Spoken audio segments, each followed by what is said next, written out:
Hi, welcome to retro കാതികൻ. സത്യനിധിക്കാട്, Mohanlal, ഈ രണ്ട് പേരുകൾ കേട്ടാൽ തന്നെ നമുക്ക് ഒരുപാട് നല്ല സിനിമകൾ നമ്മുടെ ഓർമ്മയിലൊക്കെ വരും.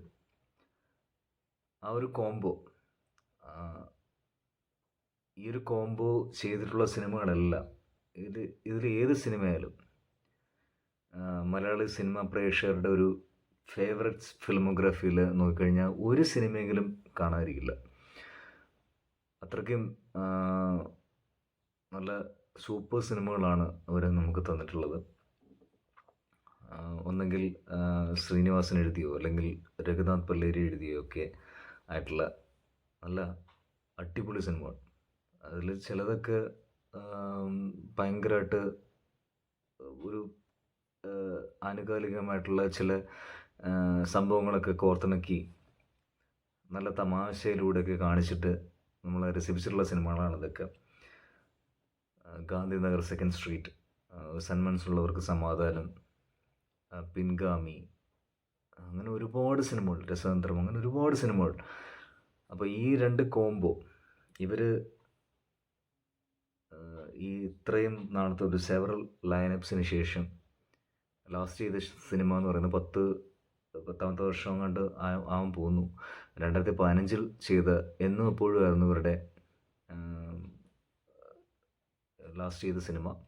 അപ്പം അങ്ങനെ ഈ 2025 അവർ വീണ്ടും ഒന്നിക്കുകയാണ്. ഹൃദയപൂർവ്വം എന്നാണ് ടൈറ്റിൽ, ആ സിനിമയുടെ പേര്. അതിൻ്റെ ടീസർ ഇന്നിറങ്ങി.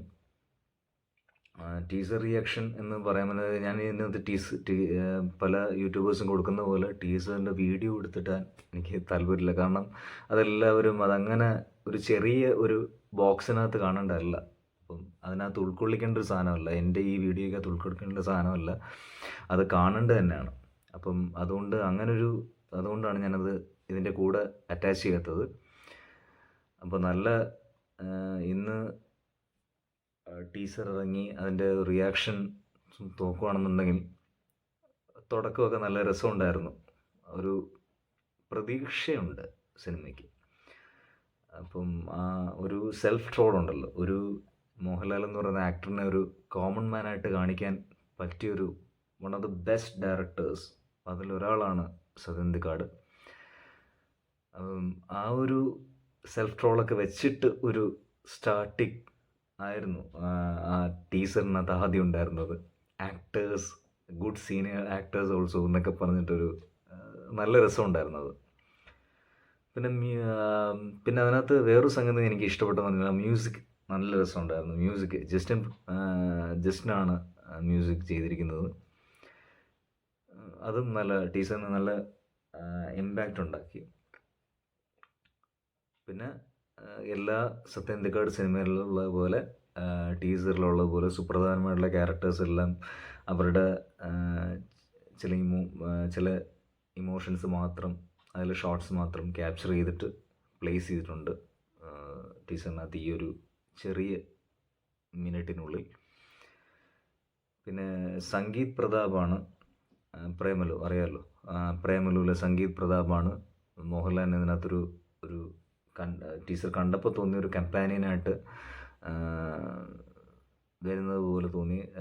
2015 ഇറങ്ങി എന്നും എപ്പോഴും അത് ഗ്രിഗറി ആയിരുന്നു അങ്ങനെ ഒരു റോള് കൈകാര്യം ചെയ്തത്. ഗ്രിഗറിയും മോഹൻലാലും തമ്മിലുള്ള കോംബോ എനിക്ക് പേഴ്സണലി ഈ എന്നും എപ്പോഴും സിനിമ ഭയങ്കര ഇഷ്ടമാണ്. കാരണം മോഹൻലാൽ എന്ന് പറഞ്ഞാൽ വിനീതൻ പിള്ള എന്ന് പറഞ്ഞ ക്യാരക്ടർ ഉണ്ടല്ലോ, അത് ഭയങ്കര രസമുണ്ടായിരുന്നു. എനിക്ക് ഭയങ്കര ഇഷ്ടമുള്ളൊരു ക്യാരക്ടറാണ്. ഭയങ്കര ഐശ്വര്യമായിരുന്നു മോഹൻലാലിൻ്റെ ആ ക്യാരക്ടറിന്. പിന്നെ മോഹൻലാൽ പെർഫോം ചെയ്ത സിനിമയാണ്, നല്ല എൻജോയ് ചെയ്ത് പെർഫോം ചെയ്ത പോലെയാണ് തോന്നിയത്.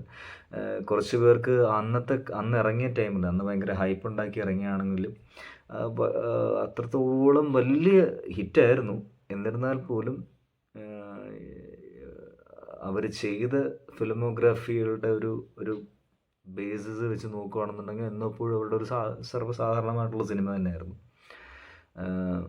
അപ്പം അതുകൊണ്ട് തന്നെ ചിലവർക്ക് ആ സിനിമ വർക്കൗട്ട് ആയില്ലെന്നും ഉണ്ട്. പക്ഷേ എനിക്ക് ഭയങ്കര ഇഷ്ടപ്പെട്ടു ആ സിനിമ. എല്ലാവർക്കും, എല്ലാ ക്യാരക്ടേഴ്സിനും ഭയങ്കരമായിട്ട് ഒരു സ്പേസ് കൊടുത്ത് കറക്റ്റായിട്ട് കൊണ്ടുപോയൊരു സിനിമയായിരുന്നു. പാട്ടുകൾ നല്ല രസമായിരുന്നു അതിൽ. അപ്പം അതിൽ ഒരു ടീസർ ഇറങ്ങിയ സമയത്ത് ഒരു ക്യാരക്ടർ ടീസർ ഇറങ്ങിയിട്ടുണ്ടായിരുന്നു. ഗാന്ധിനഗർ സെക്കൻഡ് സ്ട്രീറ്റിൽ മോഹൻലാൽ ഹിന്ദി പറയുമ്പം ഹാ ഹൂ എന്ന് പറയുന്ന സംഭവം ഉണ്ടല്ലോ, അതുപോലെ തന്നെയാണ് എന്നോ എപ്പോഴിനകത്ത് കാണിച്ചിരിക്കുന്നത്. അതൊരു വാച്ച്മാൻ വരുന്ന സമയത്ത് അത് നിങ്ങൾ കണ്ടു നോക്കിയാൽ മതി. എന്നോ എപ്പോഴുള്ള ടീസർ എടുത്ത് കഴിഞ്ഞാൽ കിട്ടും. അതും രസമുണ്ടായിരുന്നു. അതുപോലെ തന്നെയാണ് ഇതിനകത്തും ആ ഒരു അതായത് ഹൃദയപൂർവ്വമുള്ള ഉള്ള ഫസ്റ്റ് സീനിനകത്തും വന്നത്, ടീസറിൻ്റെ ഫസ്റ്റ് സീനിനകത്തും വന്നത്. ആൻഡ് പിന്നെ തോന്നിയ പിന്നെ ഒരു പ്രത്യേകത എന്ന് പറഞ്ഞു കഴിഞ്ഞാൽ ആക്ടർ സംഗീത, ചിന്താവിഷ്ട ശ്യാമള എല്ലാവർക്കും അറിയാവുന്നതാണല്ലോ. ആ ഒരു 8 സിനിമ മതി അവരുടെ ഒരു ആക്ടർ ഒരു കാലിബർ മനസ്സിലാക്കാൻ. അവരൊരുപാട് നാൾക്ക് ശേഷം, എനിക്ക് തോന്നുന്നത് നാടോടിയിലാന്ന് തോന്നുന്നു, മോഹൻലാലിൻ്റെ അനിയത്തിയുടെ കഥാപാത്രം ചെയ്തിട്ട് എത്രയോ നാളുകൾക്ക് ശേഷമാണ് ഇങ്ങനൊരു വീണ്ടും മോഹൻലാലുമായിട്ട് വരുന്ന സീൻസ് ഞാൻ കണ്ടത് അതിനകത്ത്. അതൊരു പ്രത്യേകതയായിട്ട് തോന്നി. കാരണം അവർ സത്യന്തിക്കാട് ഡയറക്റ്റ് ചെയ്തുകൊണ്ട് എന്തെങ്കിലും ഒരു ഭയങ്കര ഒരു സ്പെഷ്യാലിറ്റി ആ കഥാപാത്രത്തിന് ഉണ്ടാവുമെന്ന് പ്രതീക്ഷിക്കുന്നു കഥയിൽ. പിന്നെ സിദ്ദീഖിൻ്റെ ക്യാരക്ടറും പിന്നെ ലാലു ലക്സിൻ്റെ ക്യാരക്ടറും ഒക്കെ ഇൻക്ലൂഡ് ചെയ്തിട്ടുണ്ട് ഷോർട്സ്. അപ്പോൾ അതും ഇനി കണ്ടറിയണം. പക്ഷെ അവിടെ ഇവിടെയൊക്കെ വരുമ്പം മകൾ ഇതിന് മുമ്പ് ചെയ്ത സിനിമ മകളായിരുന്നു. ആ മകളുടെ ഒരു വൈബൊക്കെ വരുന്നുണ്ട് അവിടെ ഇവിടെയൊക്കെ. അപ്പം അതുകൊണ്ട് അത്രത്തോളം ഒരു അങ്ങനെ ഒരു പ്രതീക്ഷയുണ്ട്. നമ്മൾ പ്രതീക്ഷകൾ മാത്രം പോരല്ലോ, അങ്ങനെ ചില സംഭവങ്ങൾ കൂടെ നോക്കണമല്ലോ. അങ്ങനെ ഒരു പ്രശ്നം വരരുതല്ലോ എന്ന് നമ്മൾ ആഗ്രഹിക്കുമല്ലോ. അപ്പോൾ അതുകൊണ്ട് തന്നെയാണ് അവിടെ ഇവിടെയൊക്കെ മകളുടെ വൈബ് വരുന്നുണ്ട്. എന്നിരുന്നാൽ പോലും മകളുടെ ചില സീൻസ്, തുടക്കത്തിലുള്ള ചില സീൻസ് ഉണ്ടല്ലോ, കഥ തുടങ്ങുന്ന ആ ഒരു സംഭവങ്ങളൊക്കെ, ചില എപ്പിസോഡ്സ് പോലുള്ള സാധനങ്ങളൊക്കെ നല്ല രസമുണ്ടായിരുന്നു. ടോട്ടലി ഇത് വർക്കൗട്ടായില്ല ആ സിനിമ. ആൻഡ് ഇത്രയാണ് തോന്നിയത്. കുറച്ച് നല്ല അത്യാവശ്യം ഓക്കെ ടീസറാണ്, നല്ല രസമുള്ള ടീസറാണ്. പ്രതീക്ഷ ഉണ്ടാക്കുന്നുണ്ട്. ലാലേട്ടൻ്റെ ഫാമിലി ഓഡിയൻസ്, ലാലേട്ടൻ പ്ലസ് സത്യന്തിക്കാട്, ആ ഒരു അവരുടെ ഒരു ഓഡിയൻസ് ഉണ്ടല്ലോ, ആ ഓഡിയൻസ് വീണ്ടും ഓണത്തിന് ഇറങ്ങുന്നതുകൊണ്ട് അവർ വീണ്ടും തിയേറ്ററിലേക്ക് എത്തും. പിന്നെ ഒരു മിനിമം ഗ്യാരണ്ടി എങ്കിലും കാണുമല്ലോ അതിനകത്ത്. എന്തെങ്കിലും ഒരു രസമുള്ള ഒരു സംഗതികൾ കാണാൻ വേണ്ടി, അതിനു വേണ്ടി മാത്രം എത്തുന്ന പ്രേക്ഷകരായിരിക്കും ഈ സിനിമയുടെ ഓഡിയൻസ് എന്ന് പറയുക. ഓണത്തിനായതുകൊണ്ട്, ഫെസ്റ്റീവ് ആയതുകൊണ്ട് എന്തായാലും അതൊരു അത്യാവശ്യം സേഫ് ആവാൻ സാധ്യതയുണ്ട് സിനിമ. ആൻഡ് ഇതിൻ്റെ ടെക്നിക്കൽ സൈഡ് നോക്കുകയാണെന്നുണ്ടെങ്കിൽ വേറെ പ്രത്യേകത, എഡിറ്റർ രാജഗോപാൽ തന്നെയാണ്. സത്യന്തിക്കാടിൻ്റെ സ്ഥിരം എഡിറ്റർ തന്നെയാണ്. എത്രയോ വർഷങ്ങളായിട്ട് സത്യന്തിക്കാടിൻ്റെ സിനിമകൾ ടൈറ്റിൽ കാർഡ് കാണിക്കുമ്പം ചിത്ര സംയോജനം രാജഗോപാൽ, അത് ഇന്നും കണ്ടു. എത്രയോ നാളുകളായിട്ട് ആ ഒരു ടീം വീണ്ടും ആ ഒരു ഡയറക്ടർ വിശ്വാസം അർപ്പിച്ചിരിക്കുന്ന ഒരു എഡിറ്റർ ഉണ്ടാവുമല്ലോ, അതിൻ്റെ ആ ഒരു കോംബോയും പ്രതീക്ഷിക്കുന്നുണ്ട്. ആൻഡ് രണ്ടാമത്തെ വേറൊരു കാര്യം എന്ന് പറഞ്ഞു കഴിഞ്ഞാൽ, ഇതിൻ്റെ റൈറ്റർ, അതായത് സ്ക്രീൻ പ്ലേ എഴുതിയിരിക്കുന്നത് സോനു എന്ന് പറയുന്നൊരു സിനിമ ഷോർട്ട് ഫിലിംസൊക്കെ ചെയ്തിട്ടുള്ള ഒരാളാണ്. പുള്ളിയുടെ ആദ്യത്തെ ഫീച്ചറാണെന്ന് തോന്നുന്നു. പിന്നെ കഥ അഖിൽ സത്യൻ്റേതാണ് കഥ. അഖിൽ സത്യൻ്റെ രണ്ട് മക്കളിൽ ഒരാളാണ് അഖിൽ സത്യനും അനൂപ് സത്യനും. അഖിൽ സത്യൻ ചെയ്ത സിനിമയാണ് പാച്ചുവും അത്ഭുത വിളക്കും.